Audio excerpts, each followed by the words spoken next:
ദൈവ തിരുനാമത്തിന്റെ മഹത്വം ഉണ്ടാകട്ടെ. ഞാൻ ഇന്ന് നിങ്ങളുമായി ഷെയർ ചെയ്യുന്നത് ഒരു കഥാപ്രസംഗമാണ്.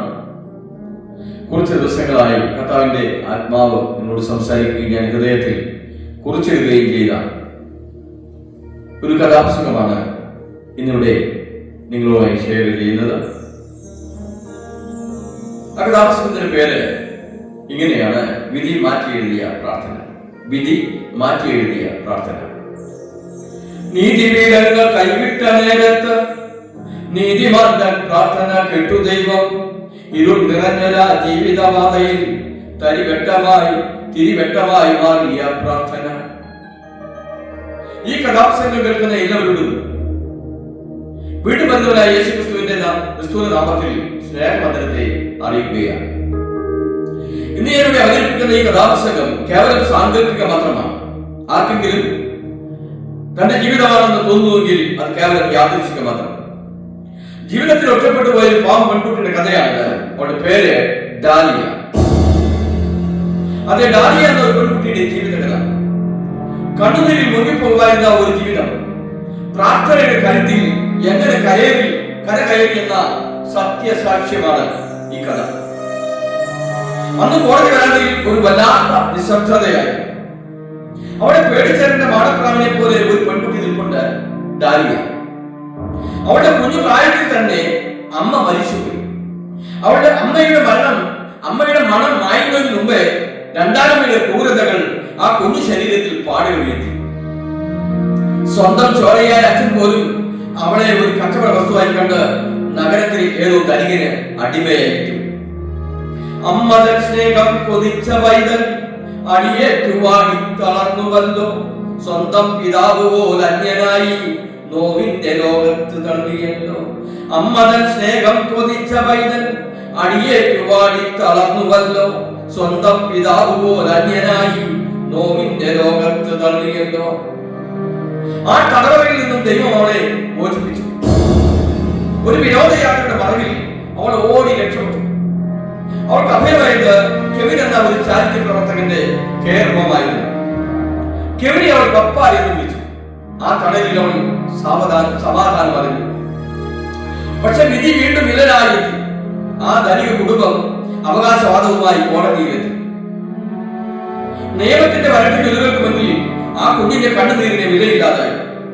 കോടതി ഉത്തരവിട്ടു. ആ കുട്ടിയെ ഉടമസ്ഥരായ ആ ധനിക കുടുംബത്തോടൊപ്പം വിട്ടയക്കുക. ആ വാക്കുകൾ ഡാലിയയുടെ നെഞ്ചിൽ ഇടുത്തിയായി പതിച്ചു.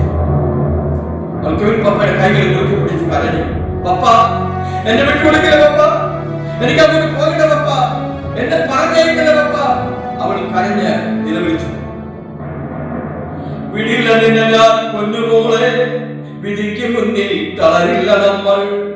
മനുഷ്യൻ എഴുതിയ നീതി മരിക്കെ ദൈവനീതി ഉണരുന്നുവല്ലോ. വിടില്ല നിന്നെ ഞാൻ പൊന്നുമോളെ, വിധിക്ക് മുന്നിൽ തളരില്ല നമ്മൾ. മനുഷ്യൻ എഴുതിയ നീതി മരിക്കെ ദൈവനീതി ഉണരുന്നുവല്ലോ. ഒരു ഭാര്യയെ തളർന്നില്ല. അവരെ കോടതി വരെ മുട്ടുകുത്തി ഹൃദയമൊരുക്കി ദൈവത്തോടെ പ്രാർത്ഥിച്ചു. മനുഷ്യ സാധ്യമായതെല്ലാം അവസാനിച്ചെടുത്ത് ദൈവത്തിന്റെ ഇടപെടൽ ആരംഭിക്കുകയാണ്. അവചാരിതമായ ചില വക്കീലന്മാർ അവിടെ കടന്നു വന്നു. അവർ ചോദിച്ചു, എന്തിനാണ് കരയുന്നത്? കെവിൻ ഭാര്യയും പറഞ്ഞ കാര്യങ്ങൾ വിശദീകരിച്ചു. അവർ ഡാലിയയുടെ ഭാഗം കേൾക്കാൻ കോടതിയെ സത്യസന്ധത ബോധിപ്പിച്ചു. സ്വർഗത്തിലെ നീതിപതി ആ പ്രാർത്ഥന കേട്ടു. കോടതി വിധി മാറ്റി. ഡാലിയായി കെവിനോടൊപ്പം വിട്ടയക്കാൻ ഉത്തരവായി. ഡാലിയയുടെ മുഖം പ്രകാശപൂരിതമായി. ആ കോടതി മുറിയിൽ അവർ കണ്ടു തന്റെ പ്രാർത്ഥന കേട്ട ദൈവത്തെ, അമ്മയെ പോലെ സ്നേഹിക്കുന്ന ഒരു ദൈവത്തെ. പിന്നെ അങ്ങോട്ട് ഡാലിയയുടെ പോരാട്ടമായി. പീഡനങ്ങൾ കാരണം പഠനം മുടങ്ങിപ്പോയ അവൾ തന്റെ 20 വയസ്സിലാണ് ഹൈസ്കൂൾ വിദ്യാഭ്യാസം പൂർത്തിയാക്കിയത്. പരിഹാസങ്ങൾ അവൾ വകവച്ചില്ല. കെവിൻ പപ്പ പകർന്നു നൽകിയ വിശ്വാസമായിരുന്നു അവളുടെ കരുത്ത്. ഇന്ന് ഡാലിയ ആരെന്നറിയാമോ? അവൾ തോറ്റുപോയില്ല.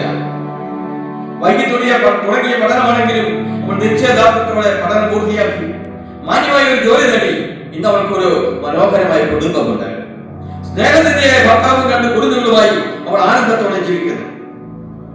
ഇരുൾ മൂടിയ രാവുകൾ മാഞ്ഞുവല്ലോ, പ്രത്യാശ തൻ പൊൻപ്രഭ ഉദിച്ചുവല്ലോ.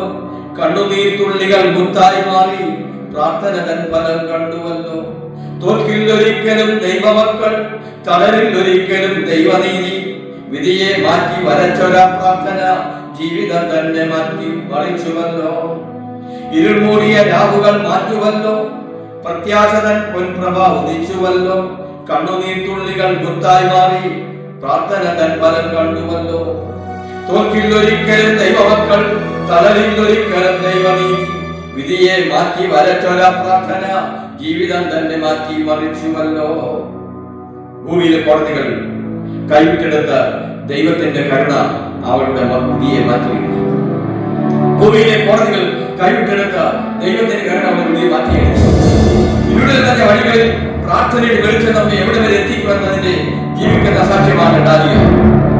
വിശ്വസിക്കുന്നവർക്ക് മുന്നിൽ വഴികളെന്നും തുറക്കപ്പെടുന്ന ഓർമ്മപ്പെടുത്തലോടെ നിർത്തുന്നു.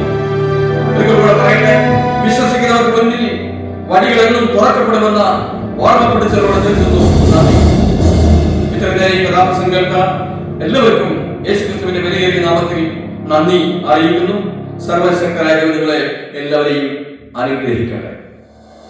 ഈ ഏപ്രിൽ മാസം 20-ാം തീയതി മുതൽ 25-ാം തീയതി വരെ ന്യൂ ലൈഫ് ക്യാമ്പുണ്ട്. മുതിർന്നവർക്ക് ജീവിത നവീകരണ ധ്യാനം, മദ്യപാനികൾ കുടുംബം തകർന്നവർ, ജീവിതത്തിലെ നിരാശയിൽപ്പെട്ടവർ, ആത്മഹത്യ പ്രവണതയുള്ളവർ, ഇവർക്കെല്ലാം വേണ്ടിയിട്ടുള്ള ഒരു ക്യാമ്പാണ്. അനേകം ഈ ക്യാമ്പിലേക്ക് പറഞ്ഞയക്കണമേ. പിന്മാറ്റത്തിൽ പോയവരെല്ലാവരെയും ഈ ക്യാമ്പിലേക്ക് പറഞ്ഞയക്കണമെന്ന് അപേക്ഷിക്കാൻ ദൈവം നിങ്ങളെല്ലാവരെയും അനുഗ്രഹിക്കട്ടെ. God bless.